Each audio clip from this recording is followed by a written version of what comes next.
saat sampai di depan kuburannya, betul saja di batu nisan tertulis nama Neng Siti Aida. Lahir 12 Agustus 1938 dan wafat pada 5 September 1963. Berarti Neng Siti Aida meninggal ketika dia berusia 25 tahun.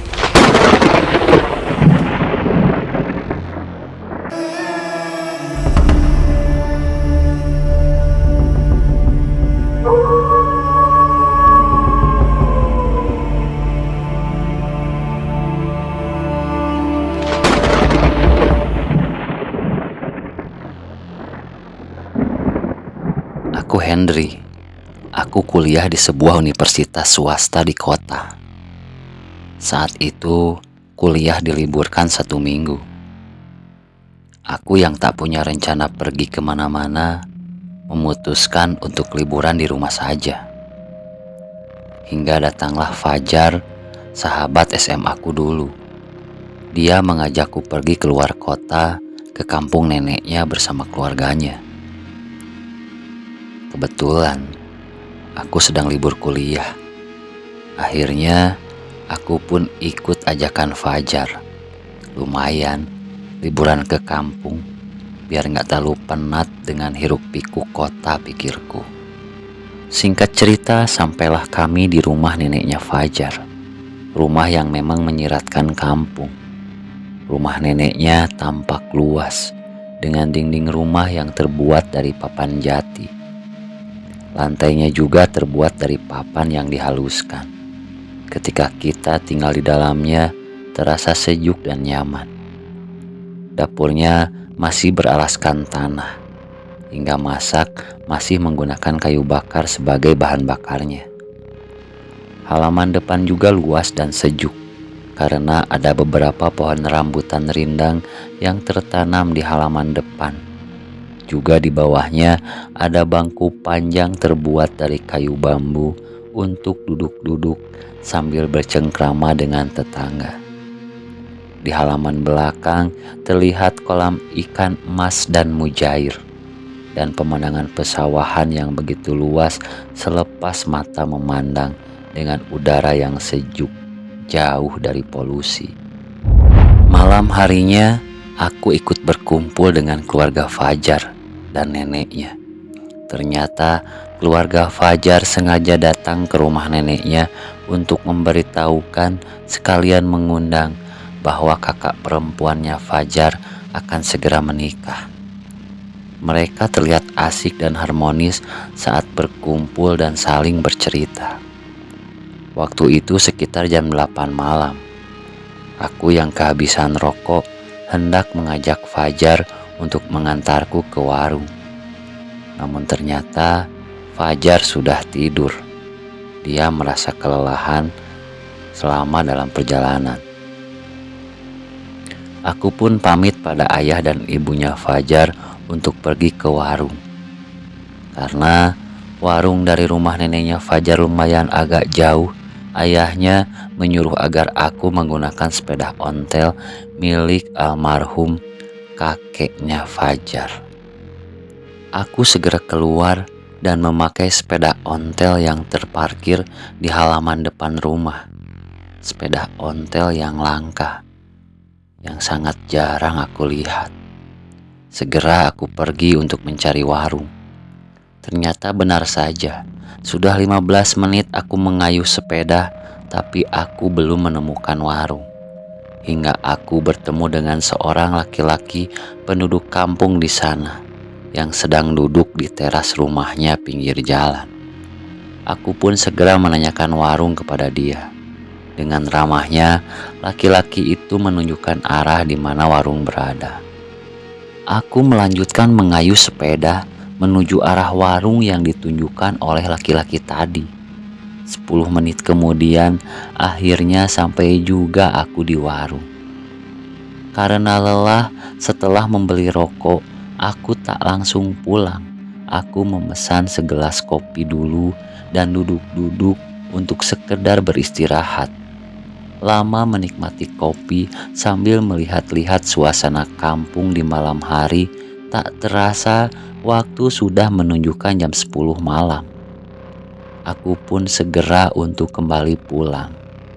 Aku kayuh sepeda ontel sambil menikmati udara malam di kampung. Dalam perjalanan pulang, suasana di kampung begitu sepi, apalagi saat melewati kebun. Tak ada seorang pun yang kutemui. Aku mempercepat mengayuh sepedaku. Tak lama dari kejauhan, tiba-tiba terlihat olehku seorang wanita dengan memakai pakaian kebaya warna putih, dengan kain jarik batik melingkar di pinggangnya sebagai bawahannya, dan selendang putih yang dikerudungkan di kepalanya, berjalan membelakangiku. Saat aku mendekat, dia pun menoleh ke arahku. Seketika itu juga aku terkejut saat melihat wajahnya yang cantik alami dengan senyuman manisnya. Lalu aku pun sengaja menghentikan laju sepedaku dan mencoba menggodanya, menawari untuk mengantarkannya. Dari mana mau kemana, Neng? Sendirian malam-malam begini. Kalau Neng mau, boleh saya antarkan, Neng. Tawarku sedikit genit sambil mencium bau wangi parfum yang dikenakannya, bau wangi yang belum pernah dicium olehku sebelumnya. Sambil tak henti-hentinya aku menatap wajah cantik alaminya. Mau ke rumah saudara, Kang. Kebetulan ada saudara datang dari kota. Gak usah, Kang, udah deket ini kok, tolak wanita itu. Tapi aku sangat ingin sekali mengantarkan wanita cantik itu. Sepertinya aku jatuh hati pada pandangan pertama. Ayo, gak apa-apa, Neng, biar cepet sampai, saya anterin ya. Apalagi ini kan sudah malam. Aku agak sedikit memaksa. Ya udah tuh, Kang, ayo, kalau Akang memaksa mah, jawab wanita cantik itu. Dengan perasaan senang, aku pun segera membonceng wanita itu dengan sepeda ontel. Dalam perjalanan, aku mencoba berkenalan dengan menanyakan namanya. Aku Neng Aida, Kang. Cuma orang memanggilku Ida, jelas wanita cantik itu. Tak lama wanita itu menyuruh berhenti tepat di depan rumah neneknya Fajar. Aku sangat senang sekali waktu itu. Ternyata Neng Aida mau bertamu ke rumah neneknya Fajar. Ternyata dia adalah saudaranya Fajar. Pikirku, Fajar nih gak pernah ngomong kalau punya saudara cantik. Luna Maya aja lewat. Gumamku menyiratkan senang. Aku pun segera menuntun sepeda ontel diikuti oleh Neng Aida dari belakang. Setelah aku standarkan sepeda ontel itu, aku segera mengetuk pintu rumah. Tak lama keluar ayahnya Fajar. Dengan senyum-senyum aku mencoba menjelaskan kepada ayahnya bahwa ada tamu cantik yang akan bertamu ke rumah nenek. Namun saat aku mau mengenalkan tamu itu dan menoleh ke belakang, tiba-tiba wanita cantik itu menghilang tidak ada. Sampai aku mencarinya di sekeliling rumah, juga ke depan jalan. Aku tak menemukan wanita cantik itu. Dalam kebingungan, aku yang masih berdiri di tengah jalan, aku tak menemukan wanita cantik itu. Pak Dendi, ayahnya Fajar, segera menyuruhku untuk masuk ke dalam rumah. Di dalam rumah, aku terduduk di ruang tengah sambil terengah-engah. Nafasku terasa berat dan pikiranku selalu teringat pada Neng Aida, wanita cantik kampung yang alami, yang baru saja aku bonceng namun tiba-tiba saja menghilang. Saat itu nenek dan keluarganya Fajar masih berkumpul. Walaupun sudah malam, mereka belum pada tidur. Fajar pun saat itu ikut berkumpul. Tak lama, Pak Dendi, ayahnya Fajar, memberikan air minum yang sudah dikasih doa-doa dan menyuruhku untuk meminumnya. Setelah meminum air doa, aku pun sedikit agak tenang. Namun anehnya mereka tak menanyakan apa yang terjadi padaku. Mungkin mereka sengaja melakukan itu biar aku merasa tenang dulu, pikirku. Nenek masuk ke kamarnya. Aku hanya diam saja sambil menyalakan rokok ditemani Fajar dan ayahnya. Saat asik menikmati hisapan rokok, tak lama nenek kembali ke ruang tengah sambil membawa kotak kecil. Aku pun ikut memperhatikan apa yang dibawa oleh nenek. Ketika nenek membuka kotak yang dibawanya, ternyata isinya berupa kebaya putih dengan selendangnya dan juga kain jarik persis seperti yang dikenakan oleh Neng Aida. Dengan spontan, aku pun langsung mengatakan kepada mereka, "Nah, itu Nek, kebaya, selendang, dan kain jarik itu sama persis dengan yang dipakai oleh wanita cantik yang aku temui di jalan tadi. Bahkan sempat aku bonceng pakai sepeda ontel. Katanya dia mau bertamu ke rumah ini. Namun saat mau dipertemukan, dia menghilang begitu saja.